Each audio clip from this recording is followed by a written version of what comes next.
Hello. Yes. Hi. Hi, good evening, good afternoon. Good evening. How are you doing? I'm good. आप कैसे हैं? बस अच्छे हैं. Let's say namaste to everyone. Namaste, everyone. Yeah. So, how's it going in London? Yeah, it's good. It's good. It's a very busy week for us here because we are doing organ donation week, which you know about. And the weather is still really nice. We've got a very nice sunny day today. So yes, London is good actually. Okay. Obviously, there's some worry about the COVID-19 virus and the rising numbers, but otherwise everything is actually quite good here. Yeah. So, how about you there?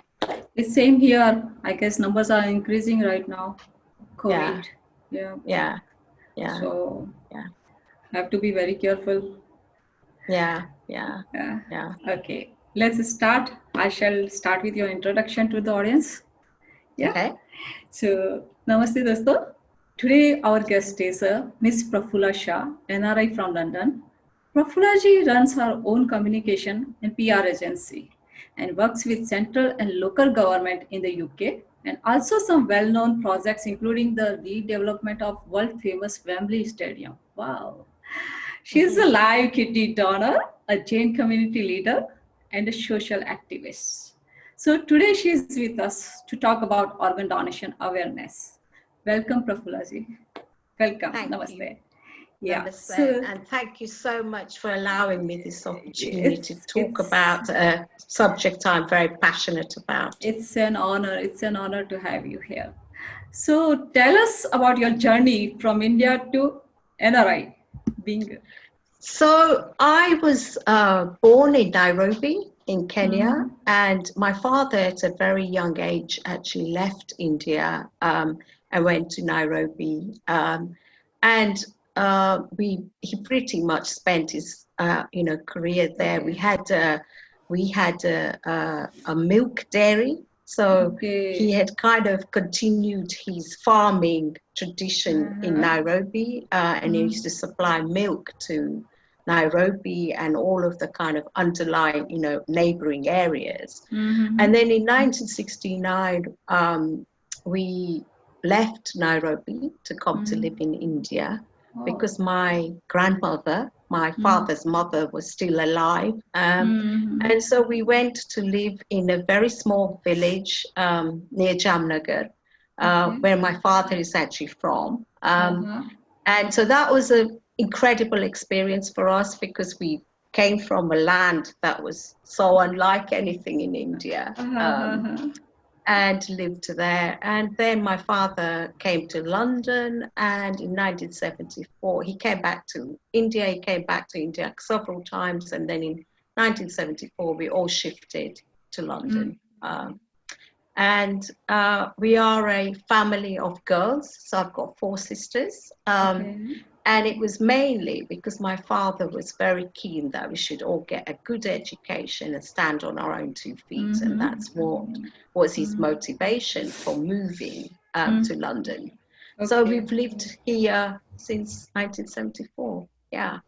But India is a home to me. I come back every year, whenever I can, annually almost. And I actually bring groups of people from London to India to do these jatras. And so I'm very interested in Jain temples and history and the architecture of the temples. So we do almost every year, we pick a region in India and then we do a jatra of 14, 15 days. Yeah, so I've done quite a lot of the kind of big Tirtha dams like Summit Shikaji and all of the kind of circuit around Bihar and Punjab in 2018, South India also. So yeah, it's a really good hobby for me, and India feels like home always. Yes, very much connected, right? Absolutely. Yeah. So tell us, it's an organ donation week going on, right, in London? That's right. So in the whole of UK, Okay. we have organ donation week, usually this time of the year in September. Mm-hmm. This year, organ donation week is mainly being done online and through digital communications. Yes. Otherwise, I would have so many events lined up that we would go and speak at and Okay. introduce people to the subject of organ Mm-hmm. donation. But basically, Mm-hmm. it's a celebration of organ donation and organ donors and people who may have had transplants. Mm-hmm. It's run by NHS Blood and Transplant, which is the key body in the UK Okay. for organ donation. Uh-huh. And people like me, so I'm an ambassador for NHS Blood and Transplant. Wow. Uh, Uh-huh. so we would basically take the message out to the public about organ Yes. donation during this week. So Mm-hmm. there's lots of really nice activities happening, Yeah. even though we're doing this digitally. Mm-hmm. We've got a number of films that we have shot over the year that we try to take the message through those films to people as well. We have some celebrities, football Uh-huh. people who are involved in it. Mm-hmm. Year before, we actually did an event at a cricket game. So Okay. the idea was to take organ donation and the message much more wider to a much more wider public. I Mm-hmm. have done events at football stadiums also Uh-huh. Uh-huh. to talk about organ donation. So wherever people would invite us, we would basically go and talk about the subject. So tell us what inspired you to donate your kidney and why, how and where this took places, right? So I guess the inspiration still comes from my father. He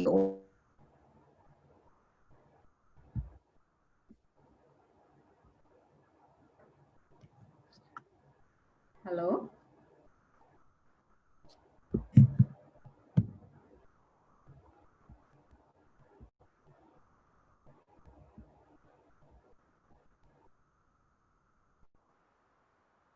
Oh, hello?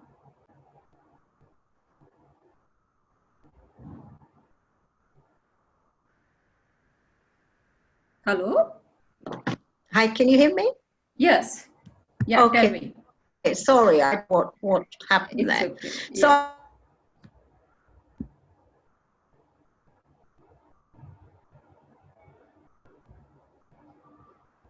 on their own 2 feet. Um,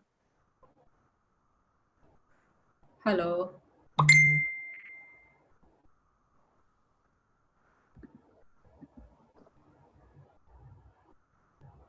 Hello? hear me? Hello, Prafula ji, can you hear me? Yeah, I can hear you. Can you hear me?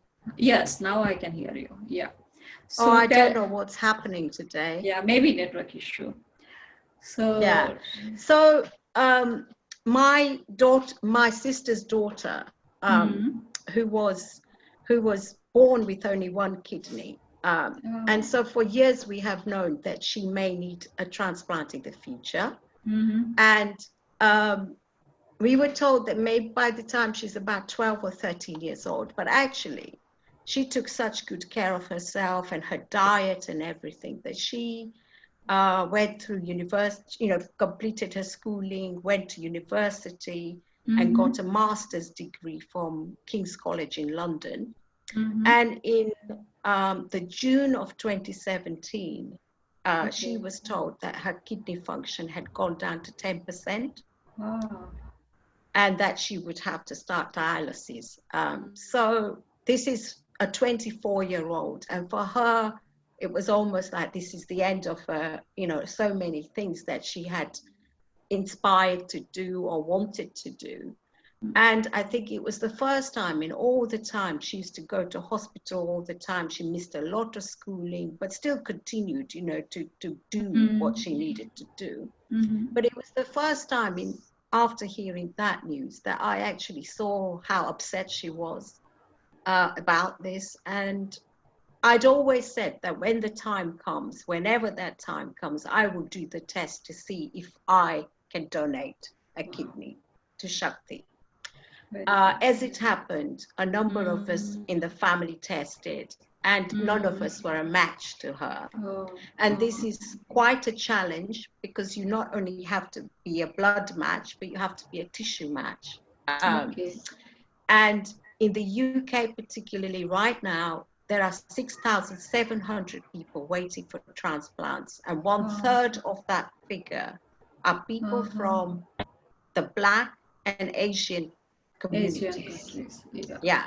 And we are also harder to match because our genetic makeup is different to the indigenous population of the UK. But we also have more of the underlying health issues like diabetes, heart conditions, blood pressure, hypertension. So that means that the need is also greater in these communities. So we always knew that actually finding a match will be a challenge for Shakti. Yes. And unfortunately, none of us were a match. But what we did was we worked with the Royal Free Hospital in Hampstead in London. And they told me that actually, because I said, look, what else can we do? And they said, well, actually, there is the kidney sharing scheme, which is a fantastic UK scheme where 4 times a year they put your details and those of other people who may be waiting for kidneys, who've got somebody who's stepping forward for them to donate to a kidney, like I was for Shakti. And they said you could go through the kidney sharing scheme. You know, we can see if you match all the tests and you pass all the healthcare conditions, maybe we can try that. So after doing a lot of health tests, because you are still their number one priority, you cannot donate unless you're healthy yourself. After doing a lot of tests for both myself and for Shakti, we went into the January 2018 kidney sharing matching scheme run. So basically, it's like a computer program that they run, and then they see who matches who. And I got the wonderful news just before my trip to India, actually, that year, that a match had been found for Shakti, and that also I was matched to somebody in that scheme. Obviously, with a really excited heart, we came to India still to do the Jatra. And that year we were in Punjab doing our 15-day Jatra. And then I went to Gujarat to Sankeshwar. And while we were in Sankeshwar, I got an email. We just finished Dada's Puja. I got an email saying surgery date has been set for March. And when you come back, we'll do more tests. And basically, in that day, there were 6 separate surgeries. So there were 6 people in the chain, all from different hospitals in the UK. And on the 25th of March that year was the day chosen. And so, I donated my left kidney through the scheme to Shakti, but not directly, because Shakti's kidney has come from somebody else in that chain. I was the first to be operated on, and this is quite a challenge because you've got 6 people in the chain. Even if one person gets even a cold or cough, the whole thing could just be cancelled. So all 6 of us were fine to go ahead, and then so my surgery was the first to happen, and my kidney was transported away from London. And then Shakti was the last person in the chain to be operated on that day. And miraculously, it all worked really well. And it's a fantastic scheme that runs in the UK. So what is the recent changes in laws of organ donation in UK?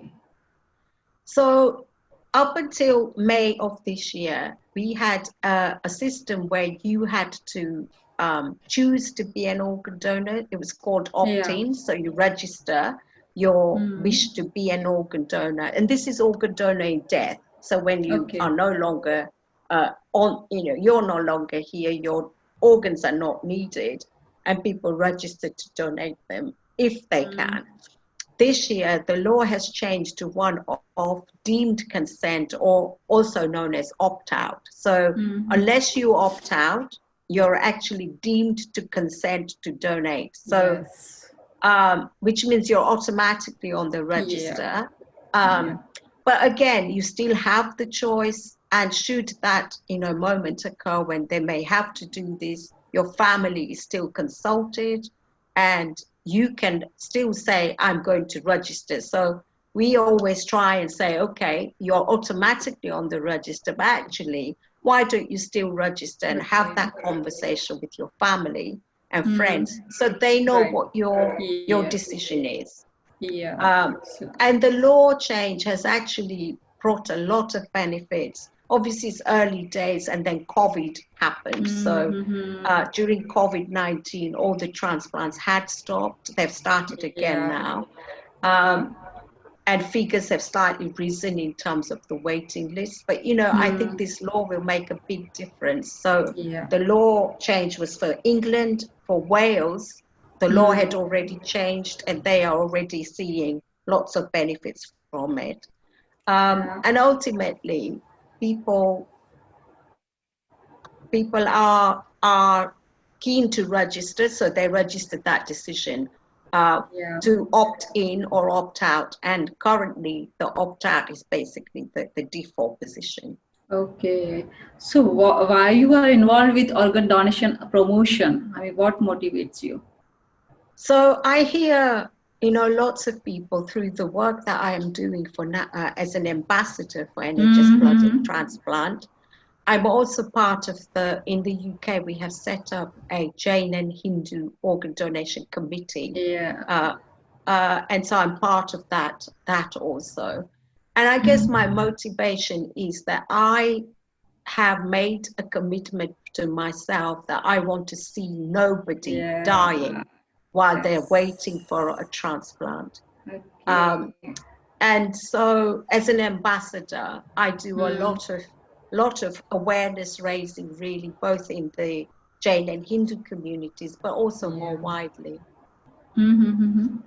Yeah, I have seen some couples of videos of Jain and Hindu communities organization. They are working on that. Yeah, Some Punjabi people are doing some songs that's on right. the, yeah. That's I right. saw, Yeah, yeah. yeah, yeah. So that So is pretty great. much, and also is also a number of groups from the Islam faith are also looking at organ donation. So I try and work across the board with all Yeah. communities, but obviously things like you will know, we've just had pollution for the Yes. Jain community. Yeah. So we chose a special campaign for pollution, and organ donation was promoted throughout that week with a new film that we've made of a donor family.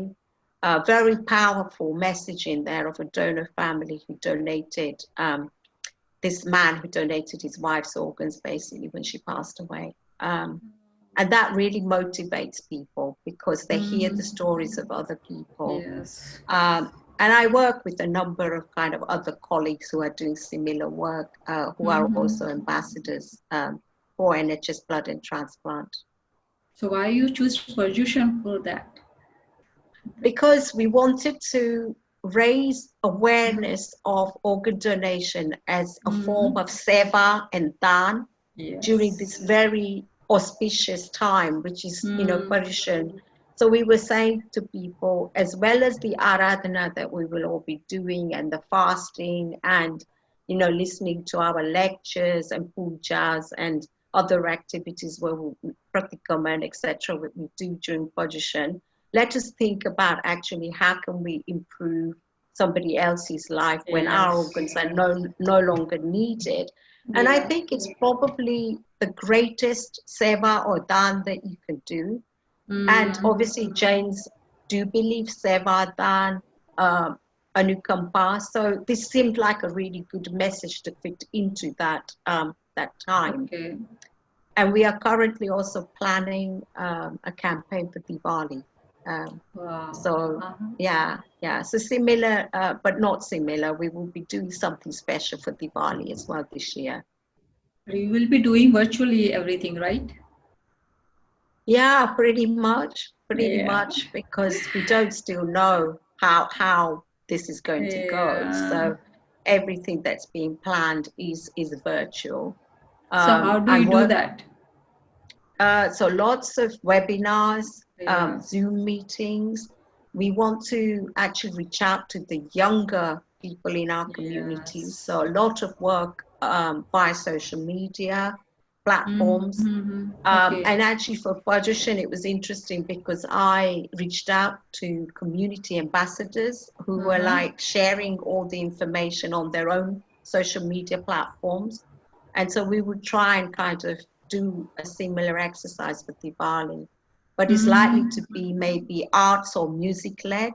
Um, but we're currently developing the proposal, so I don't know exactly what will be Okay. signed off. But yeah, it Uh-huh. will be interesting, definitely. Yeah. Yeah, So yeah. what do you think? What we all can do to help others like who are in waiting list for transplant? So I think we can all research the subject, understand for Mm-hmm. ourselves what it is, what it can do, what are the Mm-hmm. benefits. And then, I urge everybody to actually sign up onto the Yeah. register. I don't know if India has a similar system to the UK where there's a register or No. not. You have a very different system. Yeah. And but funny enough, just last week I heard of a wonderful lady in Mumbai who has Mm-hmm. donated her kidney to her husband. So Mm-hmm. even in the, it's happening. People are Yeah. looking at live donation as well. Yes. So I would urge everybody to do a bit of research. Think about those people who are on the transplant waiting list, who you can Mm-hmm. actually help. You can Yeah. help them. Mm-hmm. When you're gone, actually your organs are not needed. So Right. why not actually give somebody else the chance of life?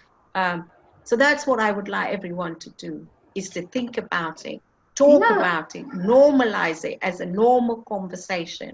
So in your Yes. own homes, amongst your Yeah. friends, talk about this.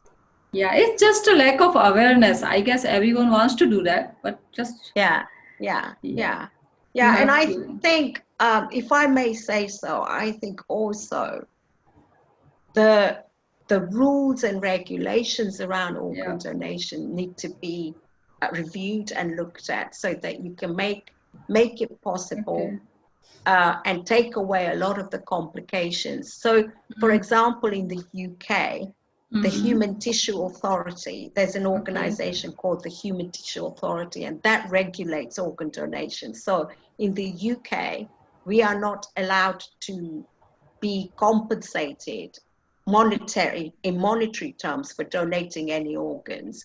But I know some countries in the world actually incentivize people by giving them a monetary, payment for Mm-hmm. donating. I think in the UK, it is a very, very strict regime that, is followed for this to work. Okay. And so I would also say that actually to make this work more easily, perhaps India needs to also think about the legislation side to see how can you make it easier to make this happen. Yes. So, what are the challenges you have faced during these awareness events and all that? So Maybe. I will tell you, when I first started this two Yeah. and a half years ago, I started talking Mm-hmm. about organ donation, and people literally just cross the place we were at. So they Mm-hmm. would come and stand with us to hear, and they would just cross the road and not Ah, listen. Things yeah. have improved. People are now really interested, really listening. But Okay. I guess the biggest challenge that we face is the myths that we hear. Hmm. So you may be aware, some people say, well, if I donate an organ in this life, I may be Hmm. born with that organ in my next life. Um, and Yes.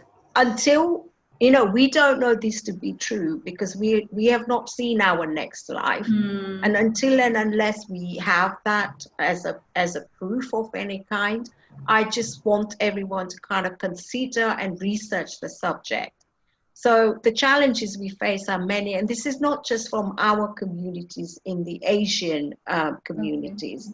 We also face same challenges from African communities, people from the African Yeah. continent who also don't have, they have many challenges about organ donation, and their elders don't want the younger people to do it. So we face a lot of that, and then it's just working with people to try to educate them and raise awareness to get people to actually think about this. Okay. Because also in this life, if we do good punya, which is what this would be, it's good Yeah. dan or seva, in your next life you may actually benefit from that. Yes, So yes. People yeah, have to understand this thing, right? yeah.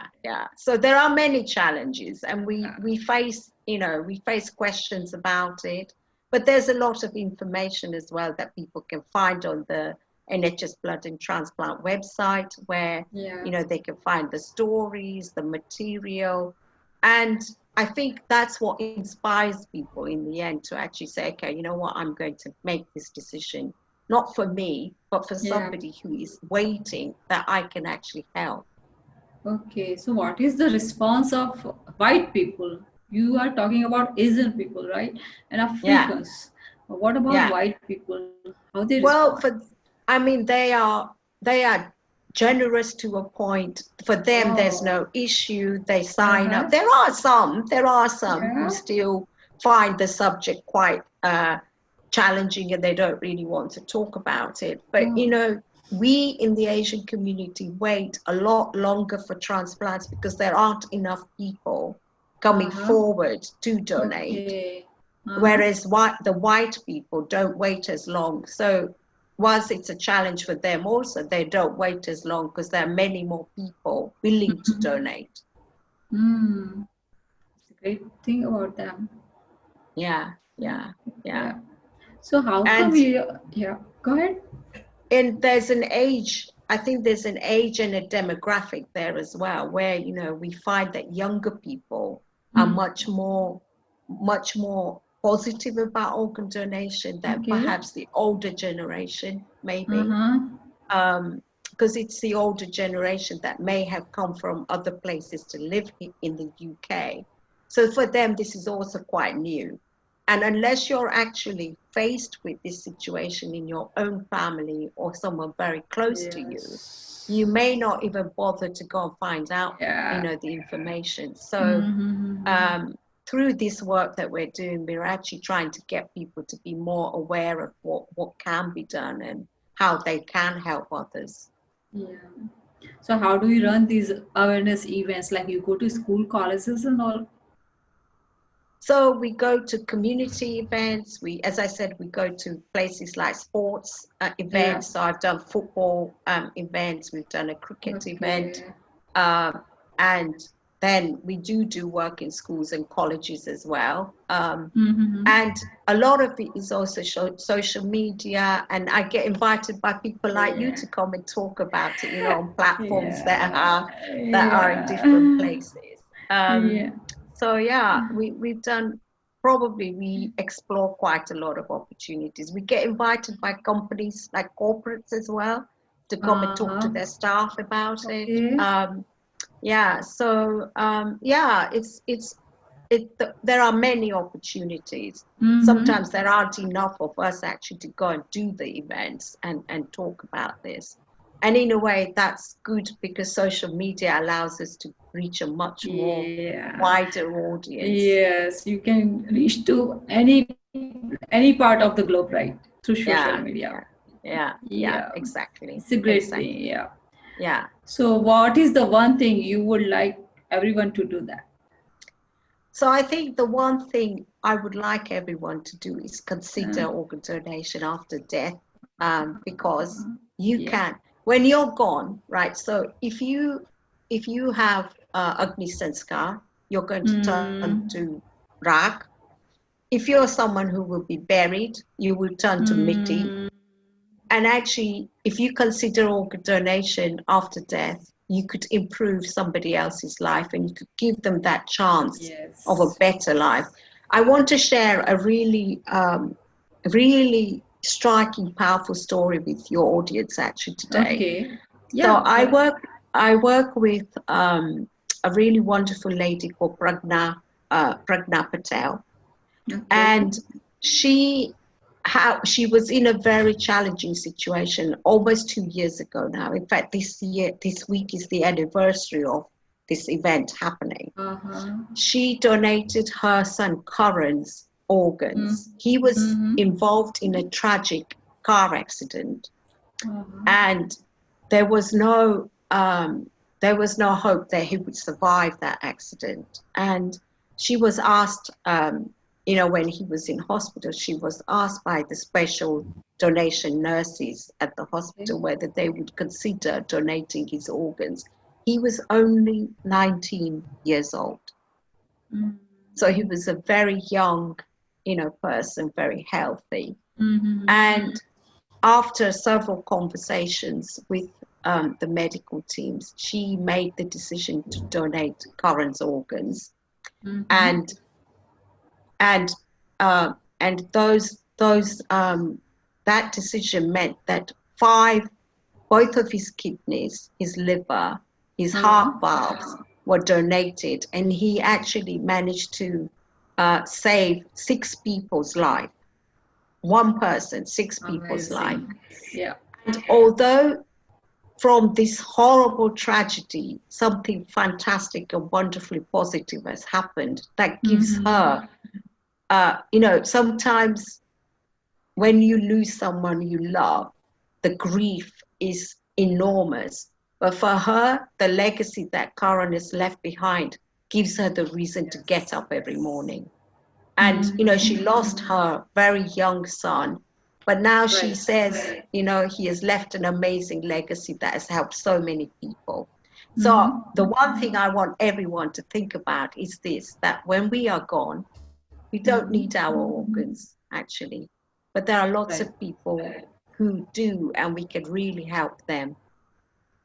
It's a good message. It's just a lack of awareness, I guess, lack of education and lack of awareness. That's all. Yeah, I guess, absolutely. Yeah. So what? I mean, how the BBC people like news was covered with your transplantation and everything? Yeah. So they were actually, there was a new report coming out about organ donation in the Black and Asian minority communities, and the BBC wanted a story to launch that report.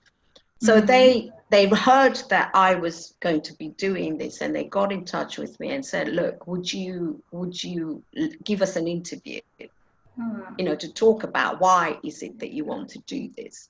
I said, well, yeah, okay, we could do an interview. And then next day she phones me, the producer researcher, and says, no, actually, what we'd really like to do is film the surgery, the actual transplant surgery. And so things then got into motion, and we got permission from the hospital and the transplant team. And they came in and they interviewed me first, and they filmed the actual surgery happening. So very surreal situation where 2 months later they came back 10 days later they came back to interview me and my niece at home to talk about how we were recovering. And a week later that was shown on the BBC's national news at 6 o'clock in the evening, and repeated again at 10 o'clock in the evening. So I was one of 3 stories that they used to launch the report. So, bizarrely, I've actually seen my kidney being taken out and taken away. And it does help to actually raise awareness when people see that kind of, coverage. And I've seen, in the UK, the press are really good, actually. They do cover organ donation quite a lot. So we hear lots of stories like this. But for us, obviously, I was pleased to do it because it helped to raise awareness in the community and for people to know that actually, if I can do it, maybe everyone can do it. So there is no complication after surgery, right? No, For the donor. especially? Well, obviously, during all the tests that they do, they have to be 100% sure that you're healthy and able to do this, and you must remain healthy because you'll be then living on one kidney, you know. And so I think what happens is you in recovery. So I had 6 weeks off work afterwards, and made a full recovery, went back to work, and I have luckily absolutely no issues whatsoever. So my one kidney that remains is doing the job of 2 kidneys now. And I'm well, but actually for me to see my niece Shakti be well and do well is actually the wonderful thing. That is, it's changed her life actually. Yeah. So she's healthy right now, right? She is, thank you. Yeah. She was obviously shielding during the COVID situation. But now she's good. She works full time and working from home. Okay. So yeah, she has a very good job actually, and she's working and enjoying life, which is what she should be doing. And just that one decision has managed to change her life. Change her life, right? Yeah, absolutely. So absolutely. Gifting life is always wonderful thing to do that. Yeah. So what you would like to give message to all the Asians or Africans or whoever? I mean, I think what is the gifting life is the greatest gift that you can give. So please think about it, but talk about it. I always say to people, look, talk to your family, talk to your loved ones, talk to your friends about it, because we must normalize this conversation. Okay. It shouldn't be something that we don't talk about. It's not a taboo subject. We must just normalize the conversation and talk about it. Because we don't know. We may actually be surprised by other people's reactions, That is true. So, Prafula ji, when is the next time you're coming to India? I would love to host if you. COVID permits, permits, I will be coming in February, and I already have a plan to go to Madhya Pradesh. And I have an itinerary already, but if COVID permits, yes, definitely February. And if it doesn't, then who knows? I shall see. But I definitely will be, because I've missed 2 years now because of the year that I donated, I didn't come back. Okay. The year after I donated, I didn't come. And obviously this year, because of COVID, everything got cancelled. So where you would be going to? Madhya Pradesh? So we will go to all of the Jain temples of Madhya Pradesh, and I will finish in near Gwalior. We finish in Gwalior, and then from Delhi come back to Gujarat. Okay. Yeah. So, and I always do the jatras in Gujarat of the two main teeths, so Palitana and Sankeshwar. I will always go to those. Okay. Yeah. So absolutely, I really hope that this happens because I'm missing my trips actually. This will, and would love to meet you here in Ahmedabad. Absolutely. We should definitely meet. Because can I ask you a question about your work? Yeah, sure. I'm a cybersecurity expert, and I'm also a social activist, and I want to do something about organ donation awareness and all that. So let's see.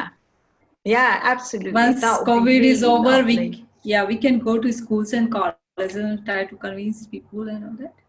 Yeah, absolutely. I think the more people talk about it and the more awareness there is, and there are stories, of course, in India of people who have donated, so they can be a great inspiration for other people also.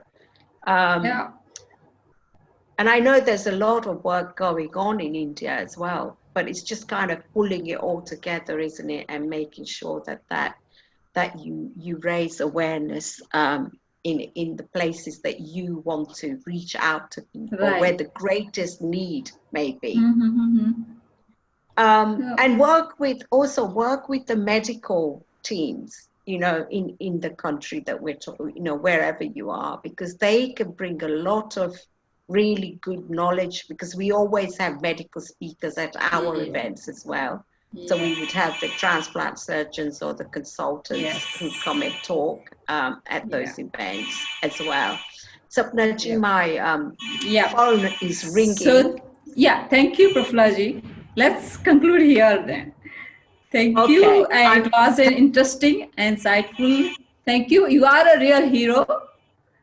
So, looking forward to meet you. Yeah.